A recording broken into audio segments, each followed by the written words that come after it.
अस्सलाम वालेकुम नाज़रीन, उम्मीद ख्वाहिश यही है कि आप लोग खैरियत से होंगे, बिल्कुल ठीक होंगे। आप मेरा यूट्यूब चैनल देख रहे हैं। सोहराब बरकत आपसे मुखातिब है। औरत मार्च एक बार फिर पाकिस्तान में होने जा रहा है और 8 तारीख को बाकायदा पूरे पाकिस्तान में ख़वातीन मुख्तलिफ बैनर्स लेकर निकलेंगी। लेकिन अब तक जितने औरत मार्च हो चुके हैं उनके 10 प्रोमिनेंट स्लोगन्स जो कि पाकिस्तान में बहुत बड़ी कंट्रोवर्सी का सबब बने, जिनके ऊपर टेलीविजन प्रोग्राम्स हुए, आज भी जिन पर लोग तनकीद करते हैं और जिनकी वजह से इस औरत मार्च को एक अच्छे तरीके से नहीं देखा जाता। ऑब्वियसली पहला स्लोगन जो सबसे ज़्यादा डिस्कस हुआ या जिस पर बातचीत होती है वो है मेरा जिस्म मेरी मर्ज़ी। और जब भी आप किसी से भी पूछें कि मेरा जिस्म मेरी मर्ज़ी से क्या मुराद है, तो मोस्टली ख़वातीन का ये कहना है कि उनके जिस्म का, उनकी बॉडी का इस्तेसाल होता है, उनकी बॉडी को, उनके जिस्म को और उनके औरत होने को एक्सप्लॉइट किया जाता है। इसलिए सबसे ज़्यादा वो डिस्कस करती हैं कि मेरा जिस्म मेरी मर्ज़ी, और ये प्राइम स्लोगन भी है इस सारे मूवमेंट का। उसके बाद जो दूसरा स्लोगन जो बहुत ज़्यादा डिस्कस हुआ या बातचीत हुई वो था अपना बिस्तर खुद गर्म कर लो। अच्छा, ये एक मेरे ख्याल में बहुत ही अखलाकियात से घिरा हुआ नारा था कि अपना जिस्म खुद गर्म कर लो, अपना बिस्तर खुद गर्म कर लो। इससे बुनियादी तौर पर यह चीज़ खुलकर सामने आई है, ये बातचीत या जो एक तासुर मिलता है वो ये है कि मर्द ख़वातीन को एज अ सेक्स टॉय इस्तेमाल करते हैं और जस्ट चूँकि उनसे फ़िज़िकल प्लेजर लेने के लिए ही उनके साथ शादी करते हैं, उनके साथ रिश्ते बनाते हैं या उन्हें फ़िज़िकल प्लेजर की नज़र से ही देखते हैं।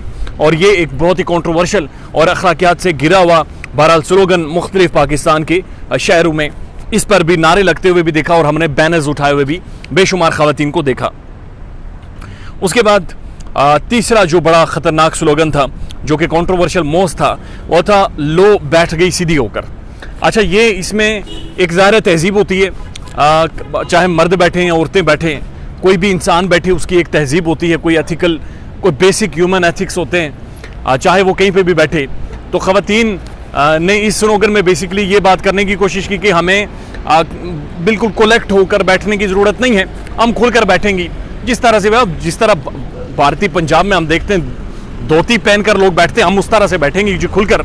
और हमने अब इस तरह से बैठना है और ये स्लोगन बाकायदा लाया गया कि लो बैठ गई सीधी होकर। मेरे ख्याल में it's not about only females, ये कोई भी मर्द हो या औरत हो, उन्हें चाहिए कि वो जब भी बैठे किसी भी महफिल में तो उसके जो बेसिक एथिक्स होती हैं उनको ज़रूर उनका ख्याल रखे। उसके बाद जी एक और स्लोगन था, चौथा, वो था मेरे कपड़े मेरी मर्ज़ी। अब मैं किसी हद तक ये इस स्लोगन को ठीक समझता हूँ। अब पाकिस्तान में अगर किसी भी खातून ने कोई भी ड्रेस पहना हुआ है तो ड्रेस का मतलब कोई इन्विटेशन नहीं है, कोई दावतनामा नहीं है कि किसी भी खातून ने कैसा भी ड्रेस पहना हुआ है कोई आए और उसे हैरेस करे। राइट नाउ मैं वॉक कर रहा हूँ और यहाँ पर बेशुमार ख़वातीन भी वॉक कर रही हैं, लेकिन कैसा भी उन्होंने कुछ पहना हो वो इस चीज़ की हरगिज़ इजाज़त नहीं है, हरगिज़ कोई दावतनामा नहीं है या कोई इन्विटेशन नहीं है कि आएँ और उन्हें हैरेस करें या उनके बारे में कोई जजमेंट पास करें या अपनी सोच को सामने रखते हुए उस ड्रेस कोड पर तनकीद करें। मैं इसको बिल्कुल अपनी नज़र में ठीक समझता हूँ कि हर इंसान को हक होना चाहिए कि वो अपनी पसंद का लिबास पहने, जैसा उसे सूट करे या जिसमें वो ज़्यादा कंफर्टेबल हो। उसके बाद जी एक और नारा है, वो लिखा है कि लो जी शॉर्ट शर्ट पहन ली है, शॉर्ट शर्ट पहनने से हम ख़राब नहीं हैं बल्कि देखने वाला ख़राब है। किसी हद तक वैलिड है, किसी हद तक इसके ऊपर डिबेट हो सकती है, डिस्कशन हो सकती है, देखने वाले पर भी बहुत ज़्यादा डिपेंड करता है। अगेन आई एम सेइंग कि कोई जिसमें कंफर्टेबल हो उसे वही पहनना चाहिए और पहनावे की वजह से वो पहनावा, वो लैंडमार्क या वो मेरिट नहीं होना चाहिए जहाँ पर आप किसी के हवाले से कोई भी जजमेंट पास करें या किसी के हवाले से कोई भी आप अपनी राय दें या अपनी सोच सामने रखें, नहीं होना चाहिए। उसके बाद एक और नारा था जी 6वें नंबर पर जो बहुत ज़्यादा कंट्रोवर्शियल गया, वो था सब कटवा दो कोई मेरा रेट ना पूछे। अब ये सब कटवा दो से मुराद ये है कि मेरे ख्याल में इनका ये तासुर दिया गया कि मेंस को अपना मैन होना कटवाना चाहिए, like they are targeting a physical organ, body, जिस्मानी ऑर्गन को ये टारगेट कर रही हैं। अब अंदाज़ा लगाइए इस नारे का, इस स्लोगन का, कोई मेरा रेट ना लगाए। ये दोनों अगर अलग अलग करके भी आप देखें बहुत ही अखलाकियात से बहुत ही कोई पैथेटिक चीज़ें हैं। मैं आई स्टिल बिलीव कि दुनिया भर में नेकेड बीचेस होते हैं, नूड बीचेस, या जो जहाँ पर आपको कपड़े पहनने की इजाज़त नहीं होती, आप नंगे घूम सकते हैं। लेकिन उन नेकेड बीचेस पर भी, उन नंगे जो बीचेस होते हैं वहाँ पर भी उनके ना कोई रूल्स होते हैं, कोई एथिक्स होती हैं, कोई मॉरल वैल्यूज़ होती हैं। वहाँ पर भी कानून लागू होते हैं, वहाँ पर भी एक पर्दा होता है, वहाँ पर भी एक हया होती है कि आप किसी की इजाज़त के बगैर उसके नंगे होने को देख नहीं सकते या कमेंट नहीं पास कर सकते। पाकिस्तान में मेरा रेट कोई ना लगाए, पता नहीं क्या इससे मुराद है। उसके बाद जी औरत निज़ाम लाएंगे, मर्दों को भगाएंगे। अब ये किस चीज़ की सोच की अक्कासी करता है? ये एक बड़ा कंट्रोवर्शियल है और मेरे ख्याल में इसकी कोई बेस नहीं है, ये फ्रस्ट्रेशन है।